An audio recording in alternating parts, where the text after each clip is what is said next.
mau lebaran 2 hari di sini.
Pertigaan Bakken.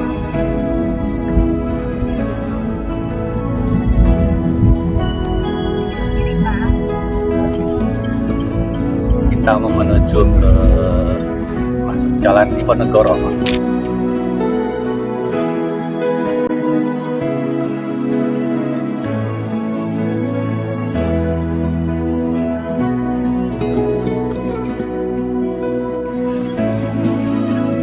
Jalan itu bernama Jalan Daendels. Jika melihat di aplikasi Google Maps, Jalan Daendels membentang dari daerah Brosot di Kulon Progo hingga daerah Karangbolong di Kebumen. Bila merujuk pada namanya, banyak orang yang masih mengira Jalan Daendels di selatan Jawa ini juga dibangun oleh Gubernur Herman Willem Daendels. Faktanya, nama Daendels yang tersemat di jalan itu bukanlah nama gubernur jenderal yang terkenal bertangan dingin itu. Lalu siapa Daendels di jalan tersebut? Jalur gerilya dan jalur upeti kerajaan. Dalam buku Strategi Menjinakkan Diponegoro karya Saleh As'ad Jamhari 2004 173. Jauh sebelum menggunakan nama Daendels, jalan ini dikenal dengan nama Jalan Diponegoro. Sebutan itu tidak terlepas dari peristiwa Perang Jawa ketika Pangeran Diponegoro berperang melawan Belanda. Ketika Perang Jawa meletus pada tahun 1825 hingga 1830, Diponegoro kerap melewati ruas jalan ini yang termasuk wilayah Bagelen Selatan. Bukan tanpa alasan, Diponegoro memilih jalur ini sebagai rute gerilya. Jalur ini telah dipergunakan oleh leluhurnya ketika berperang. Amangkurat I pernah menggunakan jalur ini untuk lari dari kejaran pasukan Raden Trunojoyo yang memberontak Kesultanan Mataram.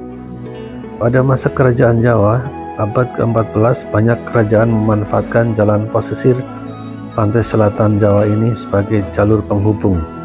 Salah satunya Kerajaan Mataram Islam pada era Sultan Agung.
Bentar ya.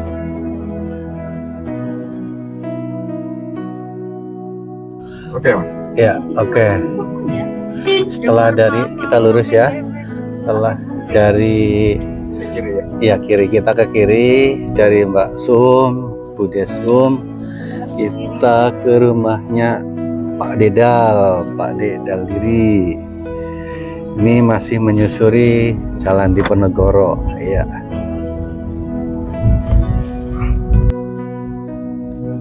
Seperti yang diceritakan tadi, pada masa kerajaan Jawa abad ke-14, banyak kerajaan memanfaatkan jalan pesisir pantai selatan Jawa ini sebagai jalur penghubung. Salah satunya kerajaan Mataram Islam pada era Sultan Agung. Dalam buku Keraton Surakarta dan Yogyakarta, Mataram Islam menyebut wilayah selatan ini dengan nama Urut Sewu, satu dari 8 wilayah bagian negara agung yang merupakan daerah-daerah pungutan pajak di luar pusat pemerintahan keraton. Selain itu, ada kerajaan-kerajaan Jawa seperti Kediri, Majapahit, Pajang, Mataram, Cirebon, dan Demak juga menggunakan jalur ini sebagai jalur upeti kerajaan di Jawa.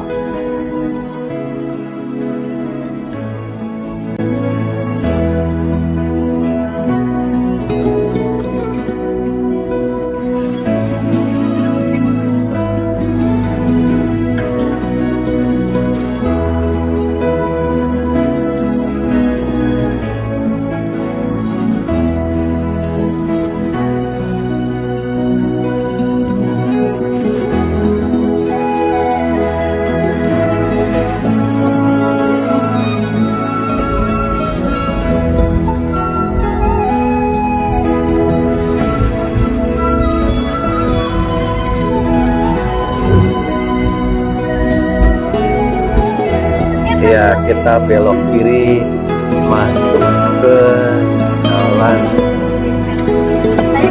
Puring, Jalan Pantai Puring ini.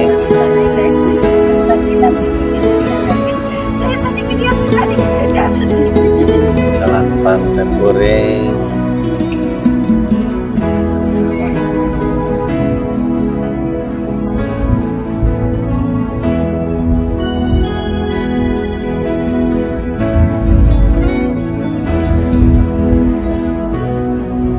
Menuju ke rumahnya Pak Dedal.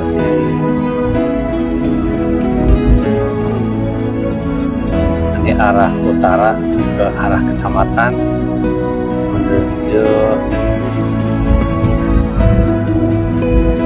kecamatan. Sebelum sampai kecamatan kita melintasi Pasar Puring. Terlihat sebelah kiri ada Pasar Puring. Nah, ini adalah Pasar Puring.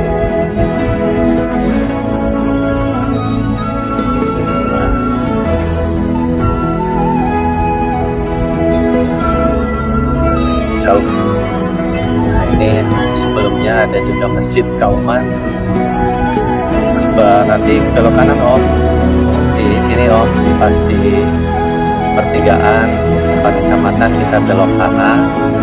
Nah, ini adalah kantor kecamatan Puring yang berlokasi di Desa Sitiadi. Desa Sitiadi, kita putar arah kanan ya, ke sana Plano. Nah, kantor kecamatan Puring. Nah, ini ya, kita menuju arah timur kurang lebih 200 meter kita sampai rumahnya Pak Dedal Diri. Nah, ini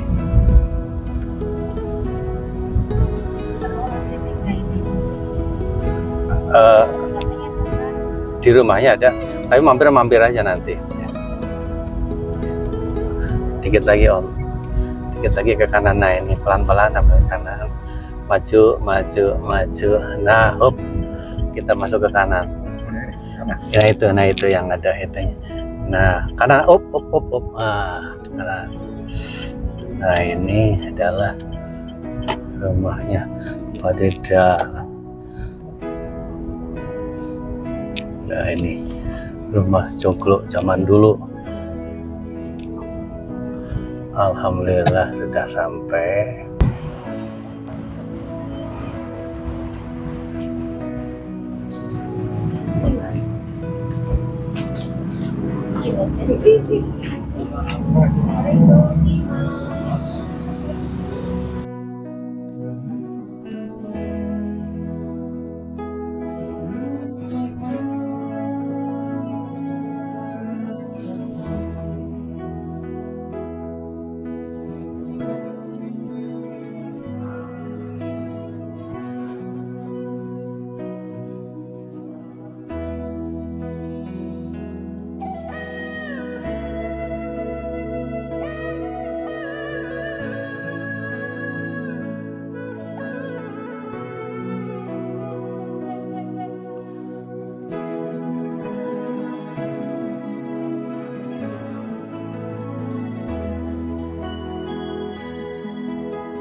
Ya, kita ini sampai perempatan Pophan.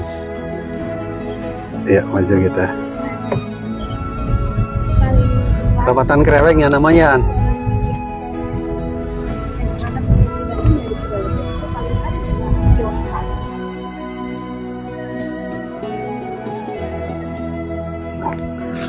Masjid Agung Kauman Kebumen itu merupakan masjid yang berada di pusat pemerintahan Kabupaten Kebumen yang memiliki corak khas Jawa berbentuk joglo.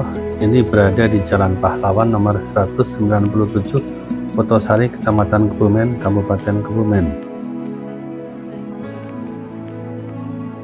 Masjid Agung Kauman Kebumen tetap mempertahankan ciri khas hingga kini dengan memiliki ciri khas atap limas bersusun bangunan masjid yang dilengkapi dengan bangunan menara terpisah dengan bangunan utama masjid yang tentu saja akan menambah ciri khas sebagai tempat ibadah yang ada di Masjid Kauman Kebumen tersebut. Bangunan Masjid Agung Kauman Kebumen ini memiliki 2 lantai yang mana pada lantai dasar sebagai tempat ruang utama tempat sholat. Masjid Agung Kauman Kebumen ini dibangun pada tahun 1838 Masehi oleh Kiai Haji Imanadi yang merupakan putra dari Kiai Haji Nurmadan yang memiliki gelar sebagai Pangeran Nuruddin bin Pangeran Abdurrahman. Peninggalan Kiai Haji Imanadi yang hingga kini masih asli, yaitu ada beberapa artefak dari peninggalan Kiai Haji Imanadi di Masjid Agung Kauman yang hingga kini masih digunakan, yaitu 2 bedug yang bernama bedug hijau Bangunsari atau bedug hijau dan bedug biru dengan ukuran lebih kecil. Uniknya, dari kedua bedug tersebut yang ada di Masjid Agung Kauman Kebumen hanya dibunyikan pada saat perayaan hari-hari besar Islam saja dan pada hari Jumat waktu sholat Jumat saja.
Berdiri megah kapal mendoan alun-alun Kebumen yang menyedot perhatian publik.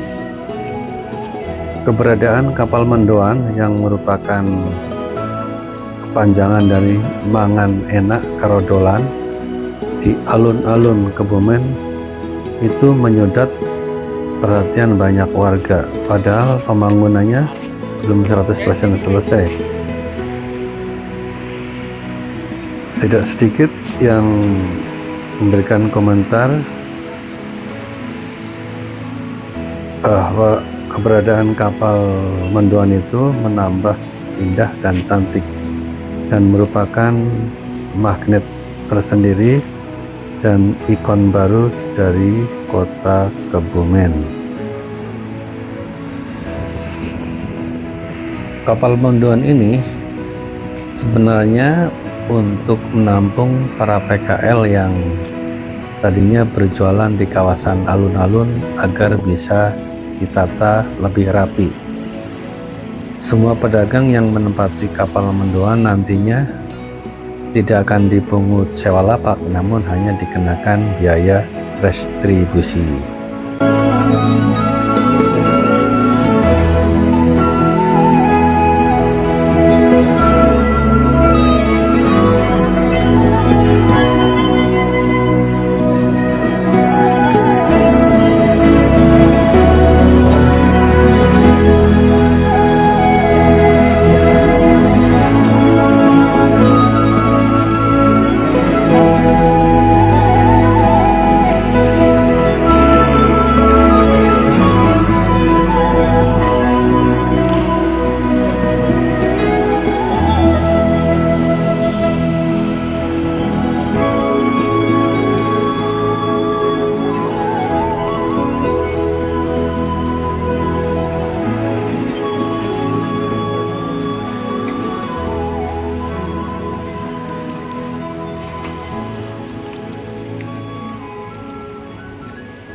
Iki ya itu kan ya.